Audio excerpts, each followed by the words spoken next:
गिरिव नरसिंह रूप सतगुरु धरा, और नाद भगत के काज, हिरना कुसको ले गया जो तितर को बाज।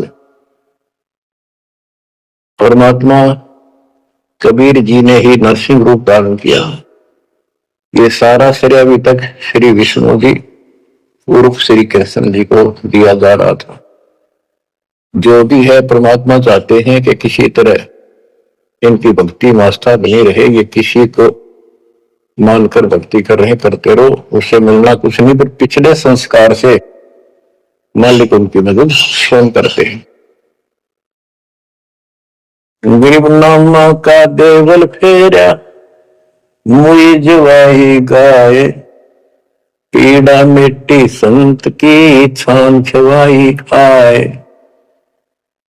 तो भी साहब कहते हैं, दो दिन मेरी शरण है, पाका हूं मैं दास, दास में नौकर गुलाम, और गेल गेल लग गया तो जब तक धरती आकाश। अब नामदेव जी पिछले संस्कारी थे। परमात्मा कबीर जी कहीं भी आश्रम बना के कुछ समय के लिए रह जाते हैं, एक गुरु की भूमिका करते हैं, अपने बच्चों को वहां आसपास के क्षेत्र के बच्चों को ज्ञान सुनाते हैं। कोयल के बच्चे उस ज्ञान को सुनकर, आवाज को सुनकर परमात्मा की तरफ खिंचे आते हैं, कौवे वाले रह जाते हैं।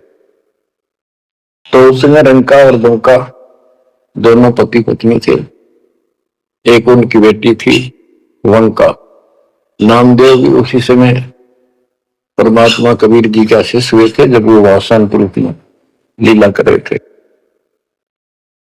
हम ज्ञान सुन लेते हैं, सारी बात करते हैं, पर अपनी जो पूर्व प्रेरणा है, पिछले जन्म के संस्कारों से भी हम बाज नहीं आते।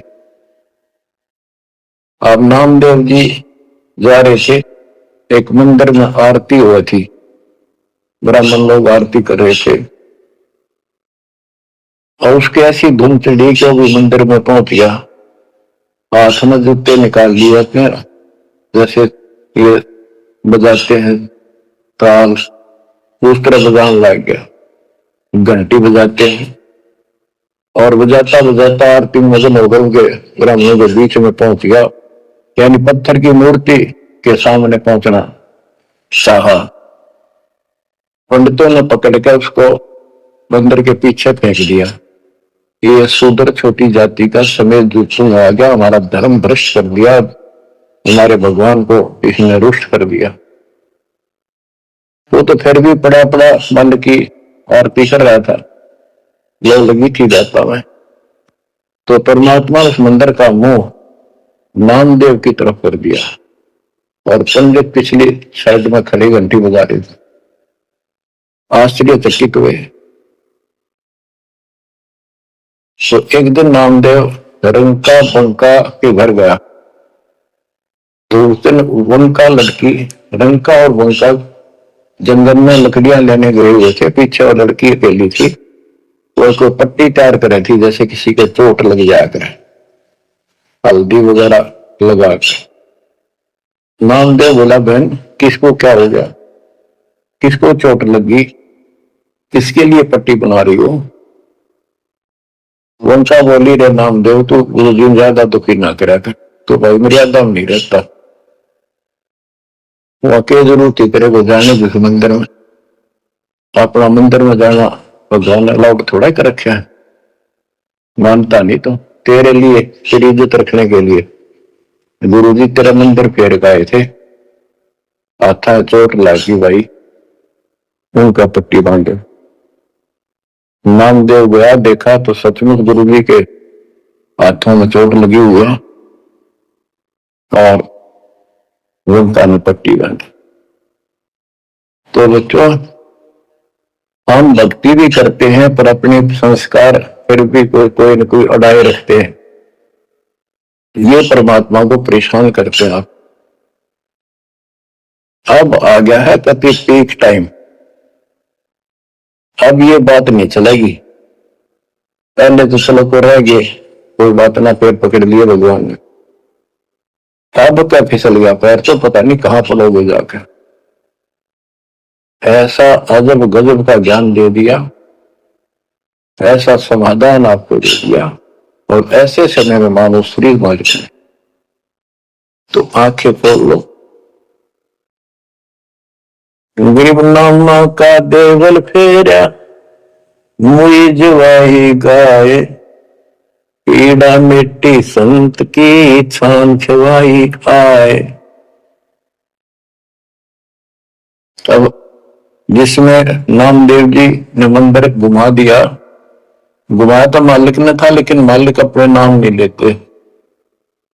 करा करावे साइया, मन में लहर उठा, दादू सदर जीव के आ बगल हो गया। उनकी महिमा ज्यादा होगी, मुसलमान धर्म के लोगों को दिक्कत हुई। उन्होंने राजा को कहा कि ऐसे ऐसे काफिर है, वो दुनिया को गुमराह करता है कि मुर्दे जिंदे कर देता है, मंदिर घुमा दिया, ऐसे कर दिया। राजा ने पकड़ के बुलाया और कहा ये गाय काट दी वहां पर, इसको जिंदा कर। जब जाने तो संता मेरे पास तेरी गर्दन ही काट दूंगा। कवि साहब कहते हैं हम फिर वहां गए अपने बच्चे के लिए और उस गाय को जीवित किया।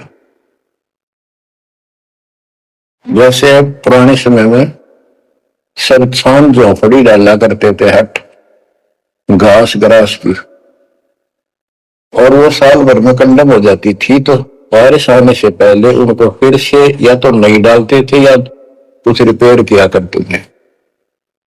नामदेव की माता जी ने कहा बेटा अपनी छान ठीक कर ले झोपड़ी, बारिश आने वाली है, मौसम निकट है।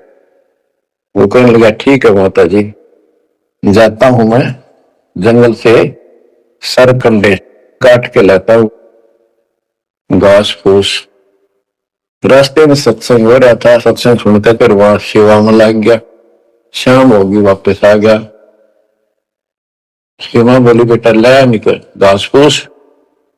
मैं ऐसे ऐसे सत्संग में चला गया, ध्यान नहीं रहा। अगले दिन फिर ऐसे ही।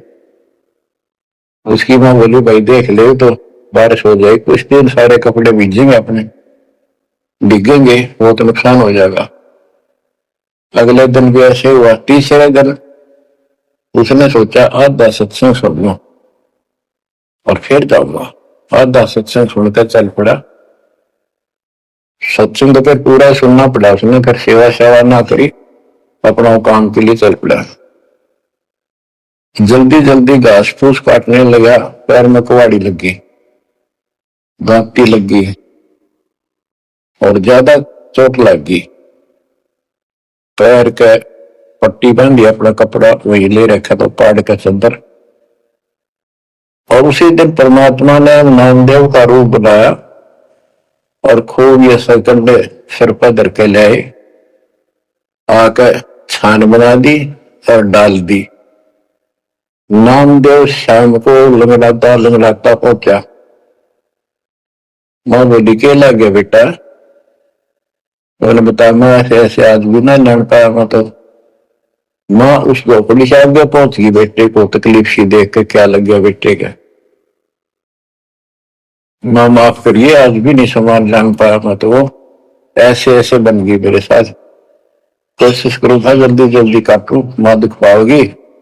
मेरे तो पैर में कुहाड़ी लगी है, दाती लगी, चोट लगी और चला भी नहीं जाता।